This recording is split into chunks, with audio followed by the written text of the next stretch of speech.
چند تا فکت جالب در مورد الفبای انگلیسی که احتمالاً نمیدونستین. همین اول بگم که خود کلمه الفبت از دو حرف اول الفبای یونانی یعنی آلفا و بتا برگرفته شده. در مجموع 26 تا حرف الفبای انگلیسی رو تشکیل میدن.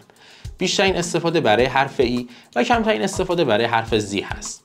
حرف K قبل از حرف N سایلنت میشه و تلفظ نمیشه، مثل نی، نایت، نو.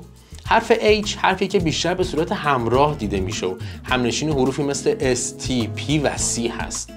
حرف S بیشترین استفاده برای شروع کلمات رو داره و حرف J جدیدترین و آخرین حرفی که به حروف الفبای انگلیسی اضافه شده. حرف W به صورت W نوشته میشه و به صورت W خونده میشه. حرف Z به دو صورت Z و Z تلفظ میشه که Z بریتیش هست و Z امریکن. منطق آمریکایی اینه که خب اگر ما B, C, D, E و غیره داریم پس آخری هم باید همریت باشه و میشه Z.